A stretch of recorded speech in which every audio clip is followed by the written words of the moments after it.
आज के इस लेक्चर में बच्चों आज हम पढ़ेंगे क्लास 9th का मैथ्स और क्लास 9th के मैथ्स में चैप्टर 1 के एक्सरसाइज 1.3 पढ़ेंगे। तो बच्चों एक्सरसाइज 1.3 का वेरी फर्स्ट क्वेश्चन हमारे सामने बोर्ड पर है। क्वेश्चन ये है कि write the following decimal form and say what kind of decimal expansion each, यानी कि निम्नलिखित संख्याओं का दशमलव रूप लिखिए। आपको जो नंबर्स गिवन है इनका डेसिमल फॉर्म लिखना है और ये बताना है कि इनका जो डेसिमल एक्सपांशन है वो किस टाइप का है। ठीक है बेटा, तो बात करते हैं हम फर्स्ट क्वेश्चन के सॉल्यूशंस की। हमारा जो वेरी फर्स्ट क्वेश्चन है वो है 36/100। तो बेटा हमको इसका डेसिमल एक्सपांशन बताना है। ठीक है, तो क्या करेंगे, 36 में 100 से डिवाइड करना है। आप चाहो तो ये वाली डिवीजन मेथड का यूज कर सकते हो। ठीक है, अब बेटा 36 छोटा है, यहाँ पर आपको डिवाइड करना है 36 को 100 से। सबसे पहले यहाँ पे लगाओगे 0 पॉइंट। ठीक है, ये लगा दिया आपने 0 पॉइंट, तो एक 0 बढ़ गया। 0 पॉइंट लगाया तो एक 0 बढ़ गया। अब 3 टाइम चले जाएगा यहाँ पर। ठीक है, 3 टाइम चलेगा, कितना आया 60। अब 1 टाइम 0 यहाँ पर बढ़ा सकते हो आप, आपने ले लिया, ये हो गया 600 और ये 6 टाइम में पूरा कंप्लीट हो जाएगा। ठीक है, माइनस किया 0 0 0, कुछ नहीं बचा, यानी कि आंसर आया 0.36। तो आप इसका दशमलव क्या लिखोगे, 0.36। ठीक है बेटा, एक और दूसरा तरीका था हमारे पास, और वो तरीका ये था कि आप क्या कर सकते हो, जैसे कि यहाँ पर आपको डिवाइड करना है, भाग देना है 100 से। तो 100 में कितने जीरो है, 2 जीरो, तो 1 और 2 डिजिट काउंट करके यहाँ पे डेसिमल पुट कर देते, ये आंसर हो जाता। ठीक है बेटा, और ये दशमलव प्रसार कैसा है, which type of decimal expansion, तो है terminating decimal expansion. Terminating decimal expansion का मतलब होता है शांत दशमलव प्रसार, होता है शांत दशमलव प्रसार। तो बेटा शांत दशमलव प्रसार क्या होता है, जब भी हम किसी भी नंबर को डिवाइड करते हैं और डेसिमल के कुछ भी कितने भी डिजिट के बाद अगर पूरा डिवाइड हो जाता है तो इस टाइप के डेसिमल एक्सपांशन को हम बोलते हैं टर्मिनेटिंग डेसिमल एक्सपांशन। ठीक है बेटा, अभी और आगे एग्जांपल आएंगे, आगे और क्वेश्चन आएंगे तो आपको और समझ में आ जाएगा कि टर्मिनेटिंग डेसिमल एक्सपांशन क्या होता है। हम बात करते हैं क्वेश्चन नंबर 2 की। तो बेटा क्वेश्चन नंबर 2 है हमारे पास 1/11। यहाँ पे 1 में 11 से डिवाइड करना है, तो लेट अस डिवाइड। 1 में हम डिवाइड करते हैं 11 से। आपको पता है कि 1 एक छोटा नंबर है, लेस नंबर है। आप क्या करोगे, पहले 0 पॉइंट लगाओगे तो फिर भी ये 10 ही बनेगा, फिर एक और 0 आपने बढ़ा दिया, फिर ये बन गया 100। ठीक है बेटा, और आपके पास आ गया 100। अब 11 से कितने टाइम जाएगा, 9 टाइम, तो ये हो गया 99। तो 100 में से 99 माइनस करो, कितना आया 1, वापस 1 आ गया जो एक्चुअल में पहले था।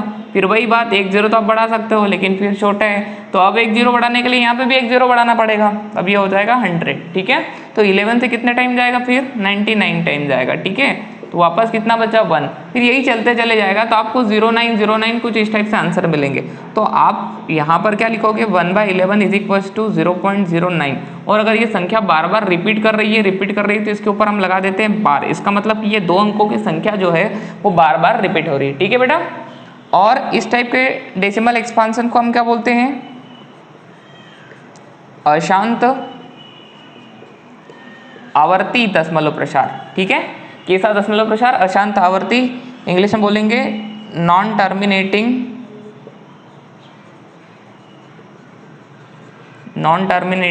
रिपीटिंग।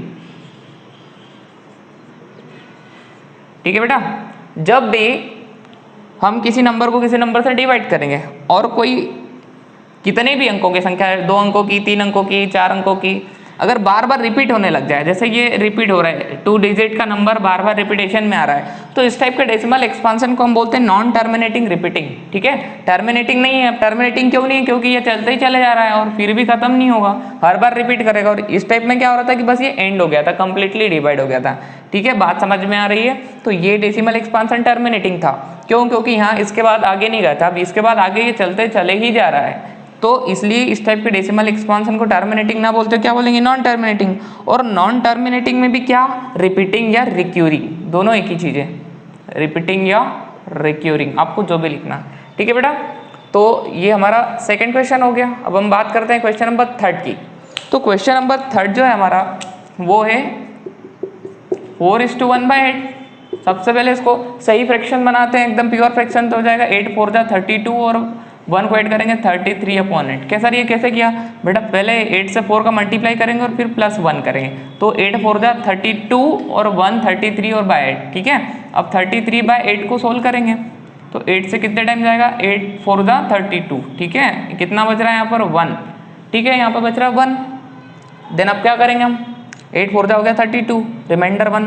अब क्या करेंगे, पॉइंट लगाओ, पॉइंट लगा दिया आपने, 1 0 आ गया, 4 1 जा 4 तो छोटा हो जाएगा, आपने ले लिया 4 2 जा 8। ठीक है बेटा, यहाँ पे कितना बच रहा है, 2 बच रहा है, 2 बच रहा है तो आप लगा सकते हैं 0, तो 8 2 जा 16, कितना बच रहा है 4 0 है, 8 5 जा 40। तो ये कंप्लीटली डिवाइड हो गया। ठीक है, तो हम यहाँ पर ऐसा लिखेंगे 4.225, ये हो गया इसका डेसिमल फॉर्म। अब डेसिमल फॉर्म कौन सा है, तो यहाँ पर आपने देखा कि ये पूरा डेसिमल लगाने के बाद 3 डिजिट के बाद ये पूरा कंप्लीट सॉल्व हो गया, रिमाइंडर कुछ नहीं आया, रिमाइंडर आ गया 0। तो इस टाइप के डेसिमल एक्सपांशन को हम क्या बोलते हैं, टर्मिनेटिंग डेसिमल एक्सपांशन। क्या बोलेंगे बेटा, टर्मिनेटिंग डेसिमल एक्सपांशन। ठीक है, और टर्मिनेटिंग डेसिमल एक्सपांशन जो है उसको हिंदी में बोलते हैं शांत दशमलव प्रसार। ठीक है बेटा, शांत दशमलव प्रसार। ठीक है, तब क्वेश्चन नंबर 4 है हमारा 3/13। तो एक काम कीजिए, आप वीडियो को पॉज कीजिए और खुद से ट्राई कीजिए। बेटा खुद से ट्राई करोगे तो आपको कॉन्फिडेंस आएगा। ठीक है, चलो ट्राई करो, 1 मिनट देता हूँ। ठीक है बेटा, तो आपका 1 मिनट यहाँ पर कंप्लीट हुआ। अब हम क्वेश्चन को सॉल्व करते हैं।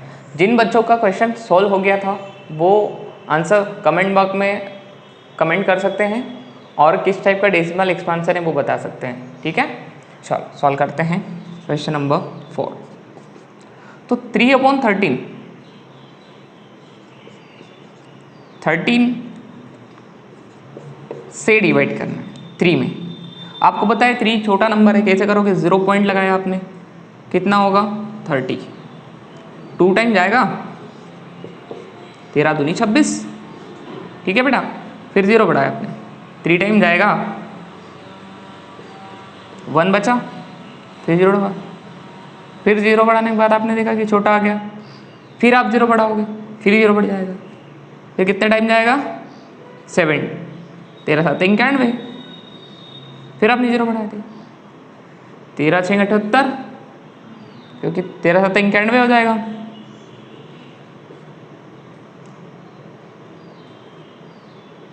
ठीक है बेटा, अब फिर 0 बढ़ाएंगे, क्यों, क्योंकि 12 छोटा है, कितने बार जाएगा,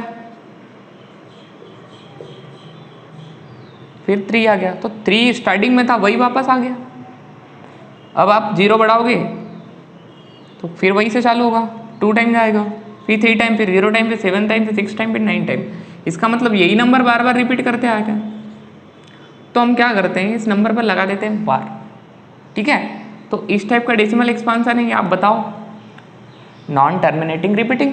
ठीक है, तो यहाँ पर क्या लिखोगे, 0.23076 और 9, और यहाँ पर क्या बोलोगे, तो दशमलव प्रसार कैसा होगा, non terminating repeating, non terminating repeating. Hindi में क्या लिखोगे आप बताइए, अशांत आवर्ती या अनअवसानी भी लिख सकते हो, दोनों का मतलब सेम होता है।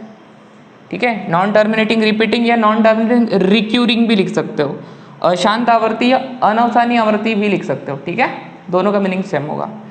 तो ये होगा हमारा क्वेश्चन नंबर 4। अब हम बात करते हैं क्वेश्चन नंबर 5 की। तो क्वेश्चन नंबर 5 जो है 2/11, यानी कि 2 में 11 से डिवाइड करना है। तो लेट अस डिवाइड। सबसे पहले देखते हैं कि नंबर छोटा है, क्या करेंगे, 0 पॉइंट लगाया बेटा, 0 पॉइंट लगाया, हो गया 20। तो 20 कितने टाइम चले जाएगा, यहाँ पर 1 टाइम, क्योंकि 2 टाइम 22 हो जाएगा। यहाँ पे आ गया 9, फिर आप लगा सकते हो 0, आपने दिया 8 टाइम 88, आ गया 2, फिर आपने लगाया 0, तो बेटा 2 आ गया, तो वापस वही आ गया, मतलब ये 180 ही रिपीट करेगा। देखो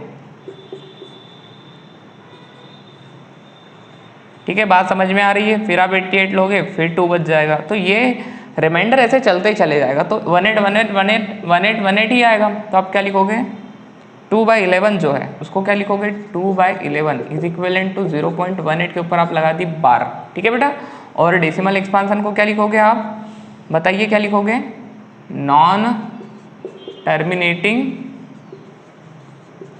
रिपीटिंग। ठीक है बेटा, नॉन टर्मिनेटिंग रिपीटिंग,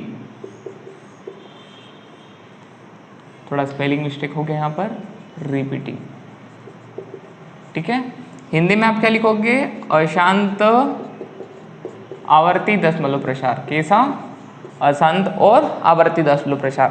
ठीक है बेटा, अब जो हमारा सबसे लास्ट क्वेश्चन है वो क्या है, 329 को 400 से डिवाइड करना है। तो ये हमारा 329 डिवाइड कर रहे हैं हम 400 से। अब देखो 400 जो बड़ा नंबर है तो पहले 0 पॉइंट लगाया तो एक हो जाएगा 0, फिर 8 टाइम देते हैं तो हो जाएगा 3200। कितना बच रहा है यहाँ पे 90, फिर एक बार 0 लग जाएगा तो 2 टाइम जाएगा बेटा यहाँ पे आ रहा 100। ठीक है, अब 100 तो छोटा है, आपने 1 लगाया 0, एक बार और लगा दिया। ठीक है, तो फिर आप 2 टाइम दोगे, फिर 200 आया। ठीक है, फिर 0 लगाओगे तो कितने टाइम जाएगा, 5 टाइम जाएगा। तो ये पूरा कंप्लीटली डिवाइड हो गया, रिमाइंडर 0, यानी कि ये आंसर आ गया। तो इस टाइप से क्वेश्चन को हम क्या बोलेंगे, terminating repeating decimal, sorry terminating decimal expansion, शांत दशमलव प्रसार। तो यहाँ पर लिखेंगे 0.8225 और इसको क्या बोलेंगे हम, टर्मिनेटिंग या शांत दशमलव प्रसार। ठीक है बेटा, तो इस टाइप से हमारा ये एनसीईआरटी एक्सरसाइज 1.3 का वेरी फर्स्ट क्वेश्चन यहाँ पर हो गया समाप्त। ठीक है, अब हम बात करते हैं एनसीईआरटी एक्सरसाइज 1.3 के क्वेश्चन नंबर 2 की। तो बच्चों क्वेश्चन नंबर 2 जो है वो आपके सामने बोर्ड पर है। You know that 1/7 is equivalent to 0.142857। क्या तुम जानते हो कि 1/7 इसके इक्वल होता है। Can you predict what the decimal expansion of 2/7, 3/7, 4/7, 5/7 and 6/7। क्या आप बता सकते हो कि इनका डेसिमल एक्सपांसन क्या होगा, और without actually doing the long division, यानी कि जो भाग की विधि है उसको किए बिना क्या आप इनका डेसिमल एक्सपांसन बता सकते हो, यदि हाँ तो कैसे। आइए सॉल्व करते हैं। बहुत इजी क्वेश्चन है बेटा, एक कॉन्सेप्ट लगेगा यहाँ पर और बिना डिवाइड किए आप बता देंगे। ठीक है, तो जो आपको गिवन है सबसे पहले वो लिखते हैं अपन। Given 1/7 is equal to 0.142857। ठीक है, ये आपको गिवन है। ठीक है, और आपको फाइंड करना है 2/7, 3/7। सो 2/7 फाइंड करना है। 2/7 को क्या हमेशा लिख सकते हैं, 2 × 1/7। ऑफकोर्स क्योंकि मल्टीप्लाई में न्यूमिनेटर से न्यूमिनेटर का होता है, डिनोमिनेटर से डिनोमिनेटर का होता है, तो 2 × 1 2 हो जाएगा। ठीक है, अगर हम ऐसा लिख सकते हैं तो फिर हम ऐसा भी लिख सकते हैं। 2 × 1/7 तो हमको पता है 1/7 किसके इक्वल होता है, 0.142857 के इक्वल होता है। ठीक है, आ जाओ मल्टीप्लाई कर देते हैं यहाँ पर। तो ये हो जाएगा 0.27 × 14, 2 5 ज़ा कितना होता है 10, 10 और 1 11। ठीक है, हो जाएगा 2 8 ज़ा 16 और 1 17, हो जाएगा 2 2 ज़ा 4 और 1 5, 2 4 ज़ा 8 और 2 1 ज़ा 2। ठीक है, आप ट्राई कर सकते हो। 2 7 14, 4 सिलाए 1, 2 5 10 और 1 11 के 1 सिलाए 1, 2 8 16 और 1 17 के 7 सिलाए 1, 2 2 4 और 1 5, 2 4 8 और 2 1 2। तो बेटा ये आपका यहाँ पर जो है without actually dividing you have find the value of 2/7 is equal to 0.285714। ठीक है, बात समझ में आ रही है। सो ऐसे ही हम किसका फाइंड कर सकते हैं, 3/7 का। बताइए 3/7 का क्या होगा, इसको हम क्या लिख सकते हैं, 3 × 1/7। तो 3 × 1/7 का वैल्यू क्या होता है बेटा, ये 0.142857। नाउ मल्टीप्लाई करते हैं यहाँ पर 3 7 21 के 1 सिलाए 2, 3 5 15 और 2 17 के 7 सिलाए 1, 3 2 24 और 1 25 के 5 सिलाए 2, 3 2 6 और 2 8, 3 4 12 के 2 सिलाया 1, 3 1 3 और 1 4। ठीक है बेटा, ये हो गया हमारे पास 3/7। ठीक है बेटा, तो 3/7 जो है वो कितना आया, 3 × 1/7, 3 × 1/7। तो उसको हमने क्या लिखा, 3 × 0.142857 और फिर हमने मल्टीप्लाई कर दिया। ठीक है, तो मल्टीप्लाई जैसे ही हमने किया ये आ गया 0.42857। तो ऐसे ही हम फिर 4/7 को भी बेटा लिख सकते हैं। क्या लिख सकते हैं बताइए, 4 × 1/7। Very good, 4 into 0.142857। बताइए ज़रा क्या लिख सकते हैं इसको हम। ये हो जाएगा 4 7 जा कितना हो जाएगा 28, 4 7 28 के 8 इसलिए 2, ठीक है। कैरी में 2 आया, 4 5 जा 20 और 2 22 के 2, फिर 2 आ जाएगा, 4 8 जा 32 और 2 कितना हो जाएगा 34 के 4, फिर कितना आ जाएगा 3, 4 2 जा 8 और 3 1 11 के 1, 4 4 जा 16 और 17 के 7 1 4 1 जा 4 और 1 5। ठीक है बेटा, एक बार चेक कर लो। 4 7 28 के 8 सिलाई 2, 4 5 20 और 2 22 के 2 सिलाई 2, 4 8 32 और 2 34 के 4 सिलाई 3, 4 दूनी 8 और 3 11 के 1 सिलाई 1, 4 चौक 16 और 1 17 के 7 सिलाई 1 4 कम 4 5। करेक्ट। तो ये हो गया आपका आंसर। ठीक है बेटा, 4/7। तो बचा क्या आपके पास 5/7 है 6/7। 5/7 को भी क्या लिखेंगे 5 इंटू 1/7। ठीक है, कितना हो जाएगा 5 इंटू 0.142857। मल्टीप्लाई कर दो जरा, 5 से करोगे 5 7 35 के 5 सिलाई 3, 5 25 और 3 28 के 8 सिलाई 2, 1 8 40 और 2 42 के 2 सिलाई 4, 5 दूनी 10 और 4 14 के 4 सिलाई 1 25 20 और 1 21 के 1 सिलाई 2, 5 कम 5 और 2 7 ही हो जाएगा 0.714285। ठीक है बेटा, अब जो सबसे लास्ट बचा हुआ है आपके पास 6/7, आपको खुद को करके इसको बताना है और जिन भी स्टूडेंट ने खुद सेल्फ इसको ट्राई किया है वो कमेंट्स करें, क्योंकि आप कमेंट्स करोगे तो मुझे ये पता चल जाएगा कि आपको ये चीज़ समझ में आ रही है। ठीक है बेटा, तो ये बिना डिवाइड किए हमने 2/7, 3/7, 4/7, 5/7 और 6/7 का वैल्यू फाइंड किया। ठीक है, अब हम बात करते हैं क्वेश्चन नंबर 3 की। तो अब हम बात करते हैं क्वेश्चन नंबर 3 की। तो बेटा क्वेश्चन नंबर 3 जो है, express the following in the P by Q where P and Q are integer and Q is not equal to 0। निम्नलिखित को P बटे Q के रूप में लिखिए या P बटे Q के रूप में प्रसारित कीजिए जहां P और Q पूर्णांक है और Q 0 के बराबर नहीं है। तो ये जो डेसिमल फॉर्म में लिखा है इसको रेशनल वाले फॉर्म में, रेशो वाले फॉर्म में लिखना है। देखो बेटा, एक कंसेप्ट है, बहुत ईजी कंसेप्ट में आपको यहाँ पर सिखाने जा रहा हूँ। और उससे पहले एक महत्वपूर्ण आपको बात ये बता दूँ कि ये क्वेश्चन बहुत ज़्यादा ही महत्वपूर्ण है, जो MP बोर्ड और CBSE की स्टूडेंट है दोनों के लिए बहुत ज़्यादा महत्वपूर्ण है। ठीक है, और दोनों को एग्जाम में 3 से 4 मार्क्स में आता है। तो हम बात करते हैं वेरी फर्स्ट क्वेश्चन के सॉल्यूशन की। तो बच्चों हम बात करते हैं क्वेश्चन नंबर 3 की। क्या है क्वेश्चन नंबर 3? क्वेश्चन नंबर 3 है, express the following in the P by Q where P and Q are integers and Q is not equal to 0। It means that कि आपको जो फॉलोइंग नंबर्स गिवन है उनको P by Q के रूप में लिखना है, और जहाँ P और Q इंटीजर होंगे और Q 0 नहीं होना चाहिए।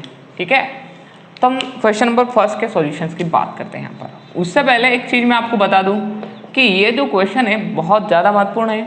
MP बोर्ड और CBSE दोनों स्टूडेंट्स के लिए ये 3 या 4 मार्क्स में एग्जाम में आते हैं।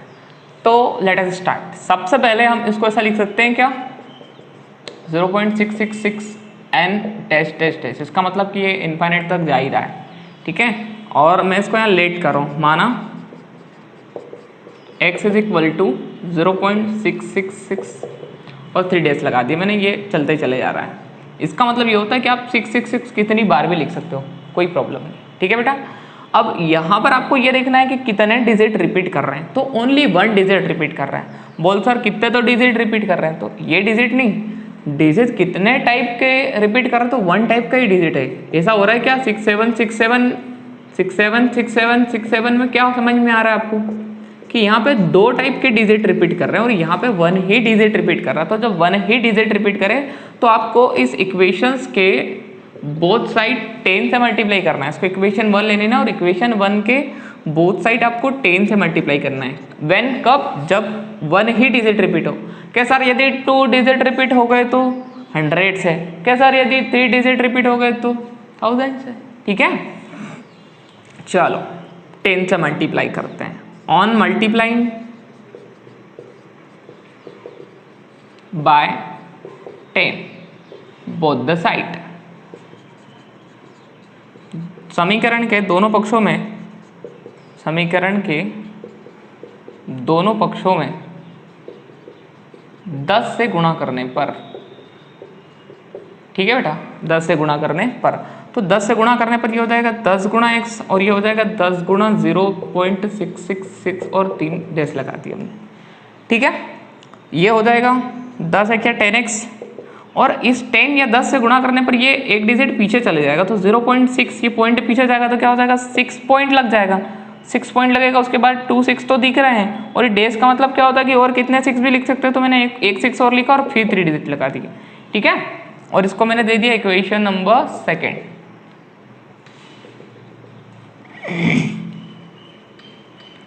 अब क्या करते हैं हम इक्वेशन सेकेंड में से इक्वेशन 1 को माइनस कर देते हैं।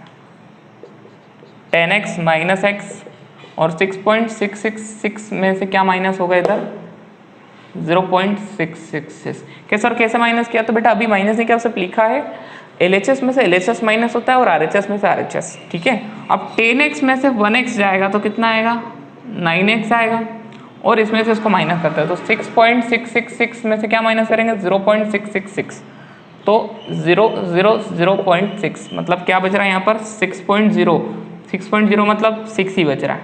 ठीक है, इसका मतलब x is equal to 9 multiply में डिवाइड में जाएगा 6/9। क्या सर ये दोनों 3 से कैंसिल हो जाएंगे, तो कैंसिल कर दो, 3 2 6 और 3 3 9। तो यहाँ से आपको बेटा x का वैल्यू मिला 2/3। ठीक है, x का वैल्यू क्या आ रहा है 2/3 आ रहा है। तो x क्या था, x ही 0.666 था और ये क्या था 0.6 बार। इट मीन्स दैट कि आपने 0.6 बार को क्या लिखा 2/3। तो ये दशमलव रूप में था, आपने इसको p/q के फॉर्म में बना दिया। बात समझ में आ रही, तो हमारा ये वेरी फर्स्ट क्वेश्चन यहाँ पर एंड हो गया। अब हम बात करते हैं क्वेश्चन नंबर सेकेंड की। तो बच्चों क्वेश्चन नंबर सेकेंड जो है बोर्ड पर लिखा हुआ है, क्वेश्चन नंबर सेकेंड को हम सॉल्व करते हैं।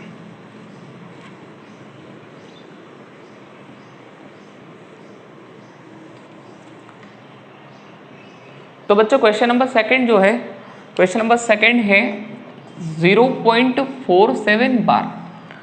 इसको भी हमको सेम सोल्व करना है, p/q के फॉर्म में लेके आना है। तो सॉल्यूशन करेंगे सेकेंड का, तो उसमें आपको ये देखना है कि कितने डिजिट रिपीट हो रहे हैं, मतलब कितने डिजिट के ऊपर बार लगा है। यहाँ पर सिर्फ 7 के ऊपर बार लगा है, नॉट बार कुछ इस टाइप से नहीं लिखा बेटा। अगर ऐसा होता तो यहाँ 2 डिजिट रिपीट कर रहे होते, 2 अंक रिपीट कर रहे होते हैं। ठीक है, ऐसा लिखा हुआ है मतलब एक ही डिजिट रिपीट कर रहा है। ठीक है, तो किससे मल्टीप्लाई करेंगे 10 से जब भी करेंगे। तो पहले इसको हम लिख क्या सकते हैं, वी कैन राइट एज 0.477 और 3 डॉट मतलब समझते ही हो, इस 7 को हम कितनी बार भी पीछे लिख सकते हैं। अब मैंने लेट किया, let x is equivalent to, इसको लेट करना चाहिए तो ये किसके इक्वल है इसके, तो हमने इसको डायरेक्टली लेट किया, x से लेट कर लिया। इक्वेशन नंबर फर्स्ट, ठीक है, इक्वेशन नंबर फर्स्ट के डॉट है और इसके 3 डॉट। अब ऑन मल्टीप्लाइंग बताओ आप किससे मल्टीप्लाई करेंगे, बाय 10 बोथ द साइड। समीकरण के दोनों पक्षों में 10 से गुणा करने पर, हिंदी में क्या लिखेंगे, समीकरण के दोनों पक्षों में 10 से गुणा करने पर। अब कर देते हैं 10 इंटू एक्स, 10 मल्टीप्लाई 0.4777 3 डॉट। चलो ये हो जाएगा 10x और ये हो जाएगा, देखो 10 वाला है यानी कि 10 है तो 10 वाला है तो डेसिमल जो है 10 पीछे खिसक जाएगी। तो अभी 0.4 है तो ये हो जाएगा 4.7 3 डॉट लगा लिए। इसका मतलब कि 7 को कितनी टाइम भी यहाँ पर आप लिख सकते हो। ठीक है, equation number second. Now equation second minus equation first. तो बेटा LHS तो 10x में से x माइनस होगा, RHS से RHS तो यहाँ पर क्या है 4.777, उसमें से क्या माइनस होगा 0.4777। ठीक है, 10x में से 1x माइनस करो 9x। ठीक, अरे 10x में से 1x माइनस हो जाएगा तो कितना आ जाएगा 9x। अब इसको माइनस करना, क्या सर ये तो डायरेक्टली नहीं आता हमको, तो एक तरीका मैं सिखाता हूँ आपको। ये हो जाएगा 4.777 लिखा आपने, क्या माइनस करना है 0 पॉइंट, ठीक है 477 और 7 को माइनस करना है, पॉइंट के नीचे पॉइंट आना चाहिए। अब यहाँ पर एक 7 कम पड़ रहा है तो मैंने क्या कहा था कि 3 डॉट्स का मतलब क्या होता है कि 7 को तो हम कितने टाइम भी लिख सकते हैं, ठीक है ना। और यहाँ पर भी कुछ ऐसे ही था, तो ये माइनस होके कितना आ जाएगा 7 7 0 7 7 0 7 से 7 में से 4 जाएगा तो 3, और ये कितना आ जाएगा 4, तो 4.300, मतलब आप सिर्फ यहाँ पर इतना ले रहे हैं 4.3 ले रहे हैं, ठीक है बेटा। तो 4.3 मतलब x इज इक्वल टू 4.3/9 आ जाएगा। क्यों सर, 9 मल्टीप्लाई डिवाइड में आ गया। अब ये पॉइंट हटाएंगे तो नीचे 10 से मल्टीप्लाई करना पड़ेगा, तो 9 × 10 मतलब कितना हो जाएगा 90। 1 डिजिट हटाया, उसके पीछे डेसिमल हटाया, उसके पीछे 1 डिजिट है तो नीचे 1 0 डायरेक्टली बढ़ा सकते हो, तो ये होगा 43/90, और यही इसका p/q का फॉर्म होगा, ठीक है बेटा।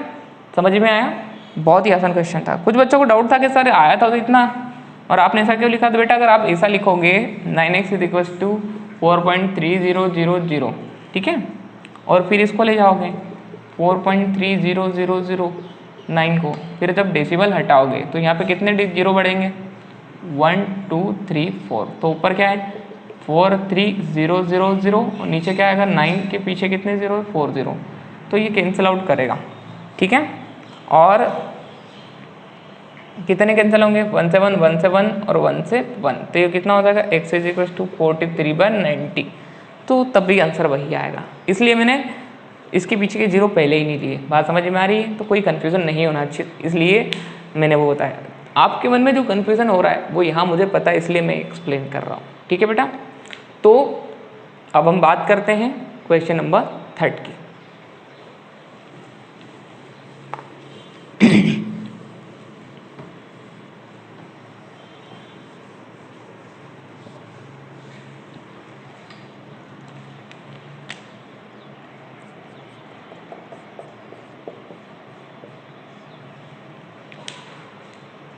तो बेटा क्वेश्चन नंबर 3 जो है 0.001 बार, इसको भी हमको p/q के फॉर्म में लिखना है। तो सॉल्यूशन में हमने लिखा 0.001, अब इसके ऊपर लगा है बार, इसको हम ऐसा लिख सकते हैं क्या 0.001 और 001 2 टाइम लिख लिया।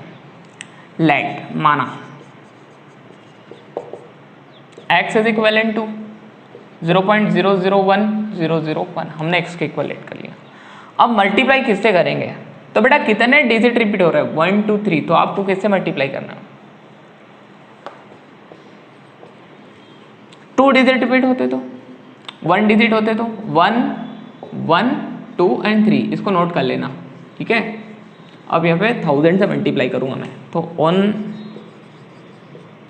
मल्टीप्लाइंग 1000 बोथ द साइड, समीकरण के दोनों पक्षों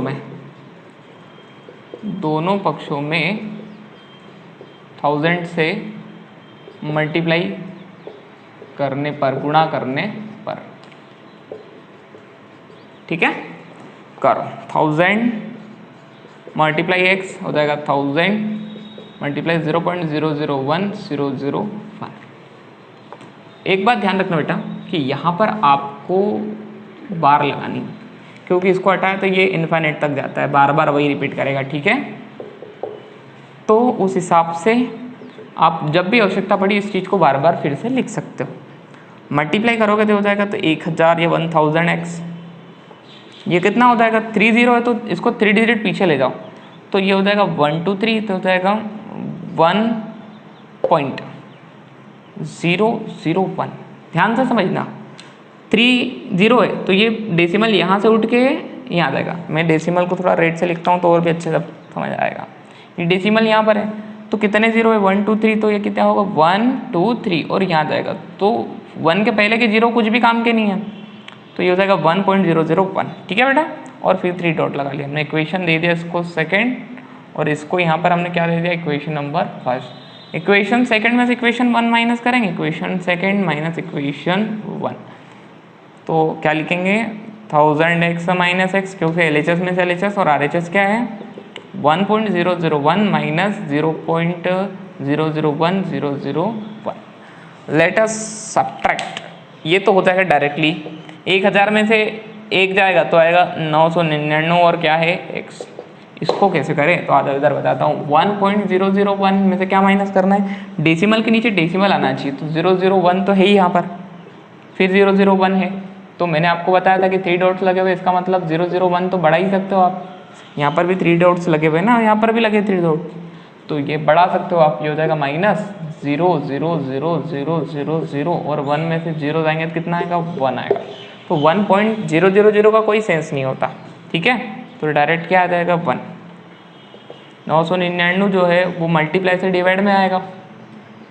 तो ये हो गया आपका क्वेश्चन 3 कंप्लीट यहाँ पर, ठीक है बेटा। तो हमारा जो एक्सरसाइज 1.3 है उसके 3rd नंबर के क्वेश्चन का 3rd वाला क्वेश्चन भी यहाँ पर हो गया एंड, ठीक है।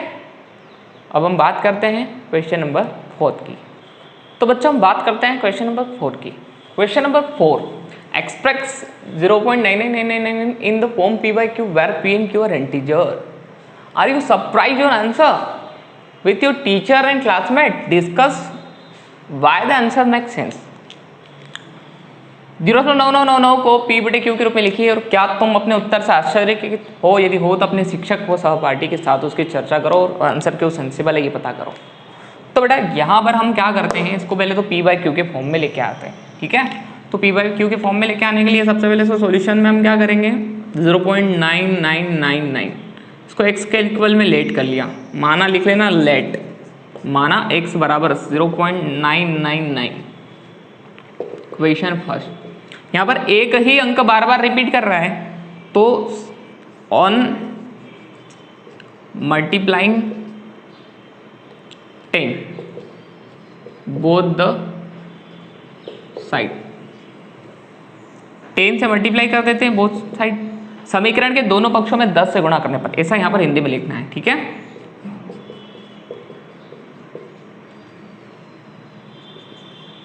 टेन से x का होगा 10x, ये क्या करेगा, एक जीरो है और आगे 1 है, मतलब 10 है, तो ये डेसिमल को एक अंक पीछे ले जाएगा, तो हो जाएगा 9 पॉइंट, ये पॉइंट यहाँ जाएगा। एक्चुअल में ये पॉइंट में थोड़ा दूसरे कलर से, ये ब्लैक वाला पॉइंट जो है दशमलव का, डेसिमल का, ये 1 पॉइंट पीछे जाएगा क्योंकि 10 से मल्टीप्लाई किया, तो होगा 9 पॉइंट, ठीक है बेटा 9 पॉइंट। उसके बाद कितने डिजिट दिख रहे हैं आपको, 999, और ये 3 डिजिट का मतलब 9 कितने बार भी लिख सकते हो, आपने फिर लिख लिया, ठीक है। इसको आपने दे दिया इक्वेशन नंबर 2। आप क्या करो, इक्वेशन में 2 में से इक्वेशन 1 को माइनस कर दो, इक्वेशन 2 माइनस इक्वेशन 1, तो 10x माइनस x, और ये हो जाएगा 9.99999 माइनस 0.99999, तो 10x में से 1x जाएगा तो कितना हो जाएगा, 9x बेटा। और इसको नहीं आ रहा है डायरेक्टली, तो यहाँ पर ऐसा लिख लो, पॉइंट के नीचे पॉइंट आना चाहिए कि बस अंक सारे जमा लो, ये 0, ये भी 0, ये भी 0, ये भी 0, और 9 में से 0 जाएंगे तो 9, तो यहाँ पर आ जाएगा 9, तो x is equal to 9/9 and x is equivalent to 1। ये कैसे संभव हुआ, कैसे संभव हुआ 9/9 कैसे, तो बेटा 9/9 1 हो गया, और आपके पास था 0.9999 और आंसर तो 1 आ गया, आंसर क्या आ गया 1। तो बेटा यहाँ पर क्या होता है कि 0.999999 और इन्फाइनाइट तक है, इसका मतलब कि आप 1 के बहुत करीब हो, 1 के बहुत ही करीब हो, बहुत ही ज़्यादा करीब हो, तो 1 के बहुत ही ज़्यादा करीब हो तो इतना सारा डिजिट तो नहीं लिख सकता, हम डायरेक्टली इसको क्या बोल देते हैं 1 बोल देते हैं, ठीक है। और इसके सॉल्यूशन में किस टाइप से सिखाते हैं, देखो 0.99999, ये ज़्यादा रिपीट कर रहा है और ये 5 से बड़ा नंबर भी है, तो इसको हटा दो और एक अंक आगे जोड़ दो, तो 9 में 1 जुड़ जाएगा, 10 की 0 असिला 1, 9 और 1 10 की 0 असिला 1, 10 की 0 असिला 1, 10 की 0 असिला 1, और ये हो जाएगा 1.000, ठीक है। तो ये हो गया हमारा क्वेश्चन नंबर 4। बच्चों अब हम बात करते हैं क्वेश्चन नंबर 5 की। क्वेश्चन नंबर 5 क्या है, क्वेश्चन नंबर 5 तो बोल रहा है कि आपको 1 में 17 से डिवाइड करना है और जितने भी डिजिट के बाद वो रिपीट हो रहा है वो डिजिट आपको बताना है, ठीक है। What can the maximum number of digit be in the repeating block of digit in the decimal of 1/17? Performing the division to check your answer. अपने उत्तर को चेक करने के लिए हमको भाग देना है, ठीक है, और आपको बताना है पहले कि कितने अंक रिपीट हो रहे हैं, कितने अंकों के बाद वो संख्या रिपीट हो रही है, और फिर भाग देके चेक करना है। तो सबसे पहले हम डिवाइड ही करते हैं, 1/17, ठीक है। 1 में किससे डिवाइड करना है? 17 से। तो 1 तो छोटा है बेटा, यहाँ पर 0 पॉइंट लगाओ, 0 बढ़ गया, फिर छोटा है, फिर 0 लगाया, 0 बढ़ गया। कितने टाइम जाएगा? 17 पंजे 85 होता है, कम से कम 5 बार ले लेते हैं 85, ठीक है। बच जाएगा यहाँ पर 15। अब एक और 0 बढ़ जाएगा, अब कितने बार आएगा? 17 7 119 और 8 बार जाएगा, ठीक है। तो चलो 8 बार ले लेते हैं।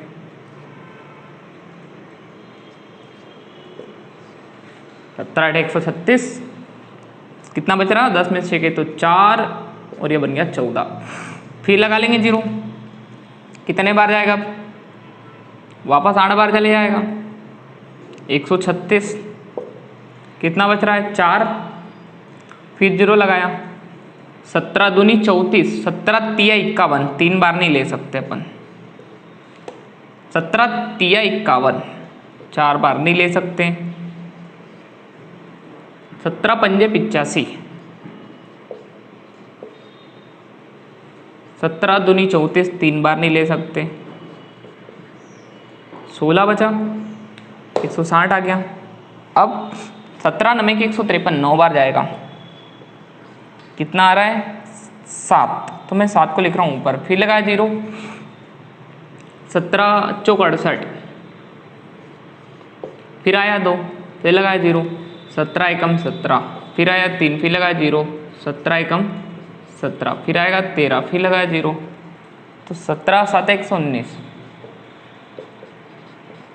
कितना बचेगा यहाँ? 11, फिर लगाया 0। 17 8 104, सॉरी 17 7 119 और 17 6 102, 17 6 102, 8 आ जाएगा, ठीक है। 17 6 102, कितना आएगा? 8, फिर लगाया आपने 0। 17 चौक 68, 17 7 119, यह आ गया 1, जो सबसे पहले था आपके पास, ठीक है। यानी कि इसके बाद वापस डिजिट रिपीट होने लग जाएंगे। तो बेटा कितने अंक हुए? इसके बाद ये फिर रिपीट करने लग जाएगा, तो हमने इस पर लगा दी यहाँ से यहाँ तक 12। कितने अंक है?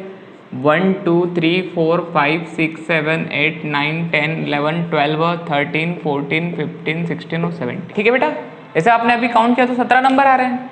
तो एक्चुअली 17 नहीं, ये 8 हमने गलती से लिखा है। देखो 17 7 119 हमने कहाँ पर लिया था? यहाँ पर 119 लिया। उसके बाद कितना बचा हमारे पास? 11, फिर 0 लगाया। 17 6 102, तो ये 8 गलती से लिख लिया था, बीच में कुछ नहीं है। तो ऐसे करके हमारे पास ये हो गया 16 डिजिट और यही हमारा आंसर है, ठीक है बेटा। चेक कर लेना एक बार आप खुद से भी, यही आंसर आएगा और आपको ये चेक करके बताना था। तो यहाँ पर ही हमारा क्वेश्चन नंबर 5 कंप्लीट हो गया।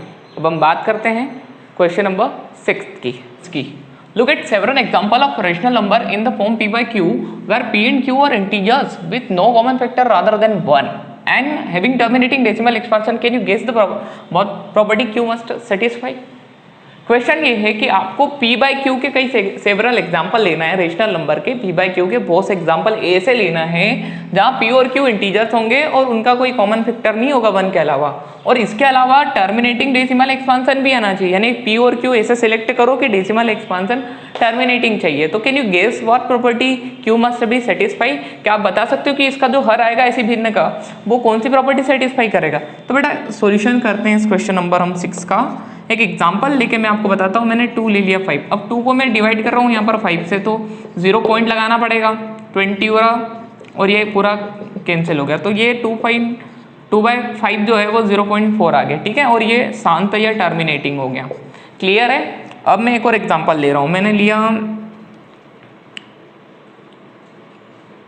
3/2, ठीक है। तो 3 में मैं 2 से डिवाइड कर रहा हूँ, 2 1 जा 2, फिर 1 बच रहा है और पॉइंट लगाने के बाद 0 2 5 जा, मतलब 1.5 टाइम कैंसिल हो रहा है ये। तो ये भी हो गया शांत या टर्मिनेटिंग, ठीक है। टर्मिनेटिंग डेसिमल एक्सपांसन हो गया। अब एक और एग्जांपल लेके बताता हूँ मैं। कोई नंबर ले लिया मैंने 17, उसको मैंने डिवाइड किया 4 से, तो 17 नंबर है उसको मैंने डिवाइड किया 4 से, ठीक है। तो 4 4 जा होता है बेटा 16, यहाँ पे कितना आ रहा है 1, पॉइंट लगाएंगे 0 आ जाएगा, 4 2 जा 8 10 में से 8 जाएगा तो कितना आएगा 2 आएगा, ठीक है। फिर 0 लगा दो 4 5 जा तो ये होगा 4.25, तो ये भी आ गया यहाँ पर टर्मिनेटिंग, ठीक है। चलो इस बार टर्मिनेटिंग लिख देता हूँ मैं, शांत और टर्मिनेटिंग एक ही चीज़ है, तो ये टर्मिनेटिंग हो गया, ठीक है बेटा। यानी कि हमने जब 2 लिया तब भी टर्मिनेटिंग आ रहा है, 2 की पावर 2 की पावर 2 कितनी होती है 4, तो 2 की पावर में ले रहे हैं तब भी टर्मिनेटिंग आ रहा है, ठीक है। अब 5 ले रहे हैं तब भी टर्मिनेटिंग आएगा, और 5 की पावर लेंगे तब भी क्या आएगा टर्मिनेटिंग आएगा। अब 2 और 5 अगर इकट्ठे हो जाए तो वो एक नंबर ले लिया मैंने, मान लो वो नंबर था 19, ठीक है बेटा। मैंने उसको डिवाइड किया 10 से, तो डायरेक्टली ये क्या हो जाएगा 1.9 हो जाएगा। तो जब डिनोमिनेटर में देखो 2 और 5 इकट्ठे आ गए तब भी जो डेसिमल एक्सपांसन आ रहा है वो कैसा आ रहा है, टर्मिनेटिंग आ रहा है। तो बेटा एक चीज यहाँ से क्लियर हो रही है, ठीक है, कि Q जो है Q के प्राइम फैक्टर्स में 2 आना चाहिए या 5 आना चाहिए, और या 2 और 5 दोनों आना चाहिए, ठीक है। तो यही हमारा आंसर होगा। अब मैं आंसर फाइनल लिख रहा हूं, Q के अभाज्य गुणनखंड में 2 की पावर n या 5 की पावर n या दोनों 2 की पावर n इंटू 5 की पावर n या m, कुछ भी ले सकते हो, अलग अलग भी ले सकते हो, या दोनों। तो Q के अभाज्य गुणनखंड में 2 की पावर n या 5 की पावर n या दोनों 2 की पावर n इंटू 5 की पावर m होना चाहिए,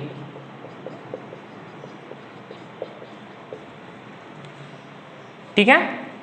तो अगर इस चीज को हम इंग्लिश में लिखे तो क्या लिखेंगे, for 1 minute, for terminating decimal expansion Q must have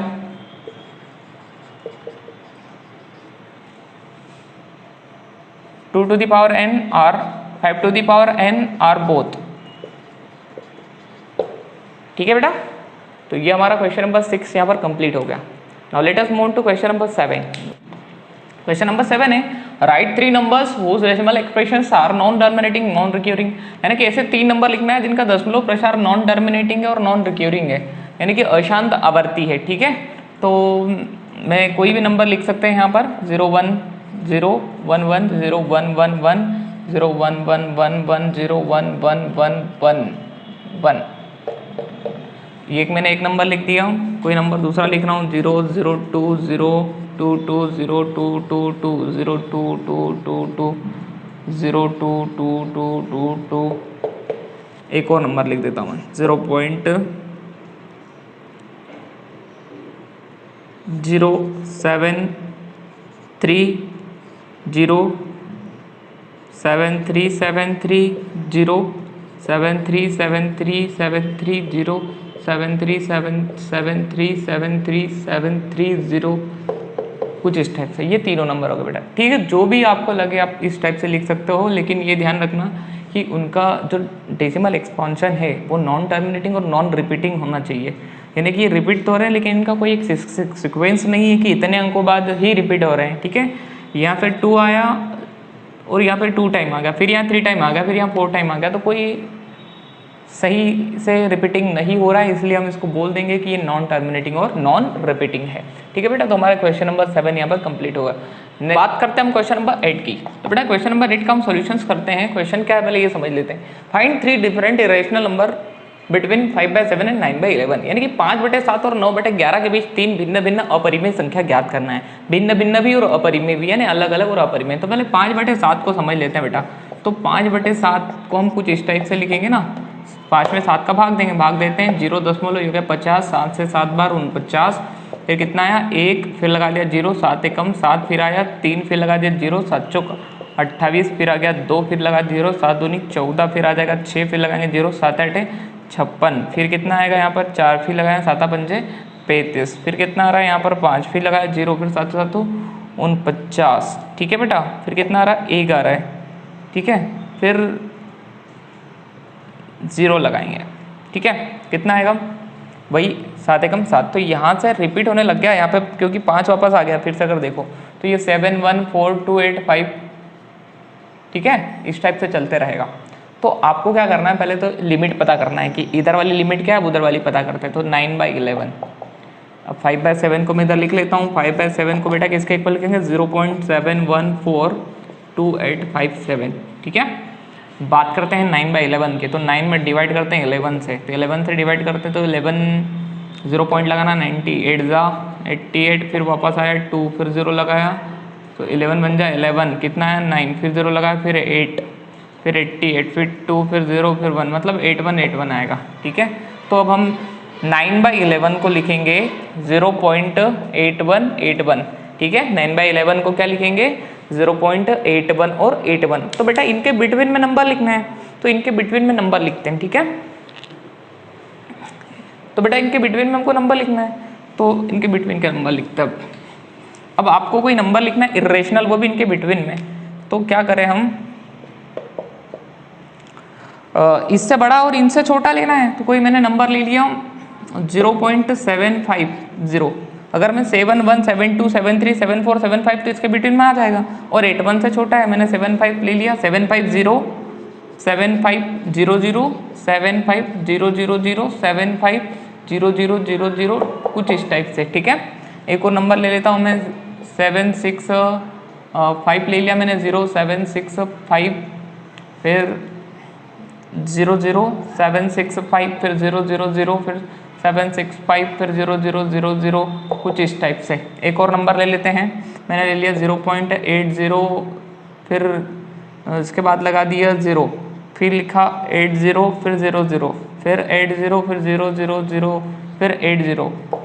तो इस टाइप से हमने 3 इर्रेशनल नंबर लिख लिए, ठीक है बेटा। तो हमारा क्वेश्चन नंबर 8 यहाँ पर कंप्लीट होता है। आप जो इच्छा है, आपको जो भी समझ में आए इस टाइप से आप लिख सकते हो, बट इर्रेशनल होना चाहिए, रेशनल नहीं होना चाहिए, ठीक है बेटा। यानी कि अनावसानी अनावर्ती होना चाहिए, नॉन टर्मिनेटिंग नॉन रिपीटिंग होना चाहिए।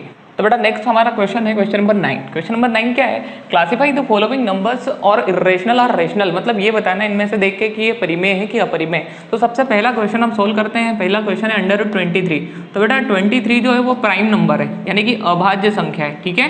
कैसी संख्या है, अभाज्य संख्या। अगर वो स्क्वायर रूट में आ जाएगी तो ये नंबर क्या हो जाएगा, आपको पता ही है, हो जाएगा इर्रेशनल या अपरिमेय। क्या हो जाएगा, इर्रेशनल, या फिर आप इसको क्या लिख सकते हो, अपरिमेय हो जाएगा, ठीक है बेटा, क्योंकि ये बाहर नहीं आ सकता, ठीक है। तो हम यहाँ लिखेंगे √23 इर्रेशनल और अपरिमेय। इसको देखेंगे √2, तो √225 ऐसा क्वेश्चन गिवन है, हम इसको ऐसा लिख सकते हैं क्या बेटा, 15 × 15, देखो 15 5 75 के 5 7, 15 के 15 7 22, 225 को फैक्टराइज करोगे तो 15 × 15 आ जाएगा, और ये 15 बाहर आ जाएगा, और 15 को 15/1 लिखेंगे, इसका मतलब ये परिमेय या रेशनल है, ठीक है। नेक्स्ट अगर हम बात करें इस क्वेश्चन नंबर 3 के, तो क्वेश्चन नंबर 3 जो है आपको एक शांत दशमलव प्रसार दिख रहा है। तो शांत दशमलव प्रसार है तो इसको हम परिमेय बना सकते हैं, कैसे, 0.3796 है, इसको हम लिखेंगे 3796, और इसका पॉइंट हटाएंगे, नीचे लिखेंगे 1, कितने जीरो है, कितने अंक है, 4, 1 2 3 4 0 लगा दिए, ठीक है। तो ये हमारा 3 हो गया। क्वेश्चन नंबर 4 क्या है, 7.478, यानी कि 478 जो है रिपीट कर रहा है बार बार, तो इसको हम क्या लिख लेंगे, इसको लिख लेंगे हम रेशनल नंबर, ठीक है। सोल्व भी कर सकते हो आप चाहो तो, ये तरीका भी सिखा चुका हूं मैं। ये रेशनल क्यों है, क्योंकि इसका जो डेसिमल एक्सपांशन है नॉन टर्मिनेटिंग नॉन रिपीटिंग, अगर आप लिखना चाहो तो लिख लेना, ठीक है। और यहाँ पर बेटा 5th नंबर के क्वेश्चन के सॉल्यूशन में देखिए, तो यहाँ पर 1.10 के बाद 1 आया तो 2 0 हो गए, फिर 1 आया तो 3 0 हो गए, फिर 1 आया तो 4 0, इस टाइप से बढ़ते जा रहे हैं, लेकिन रिपीट तो हो रहा है लेकिन सही से रिपीट नहीं हो रहा है। तो इसको हम बोलेंगे ये है अशांत अनावर्ती दशमलव प्रसार, मतलब ये किसी संख्या है, अपरिमेय संख्या, ठीक है बेटा। इन इंग्लिश आप क्या बोलोगे, this is non terminating on non repeating, therefore it is irrational. क्योंकि इर्रेशनल की कंडीशन क्या होती है, डेसिमल एक्सपांशन कैसा होता है, नॉन टर्मिनेटिंग और नॉन रिपीटिंग। तो बेटा ये हमारा आज का वीडियो लेक्चर एंड होता है, जिसमें हमने एनसीईआरटी एक्सरसाइज 1.3 को कवर किया। तो मेरे YouTube channel DBK maths classes को लाइक कीजिए, सब्सक्राइब कीजिए और पढ़ते रहिए।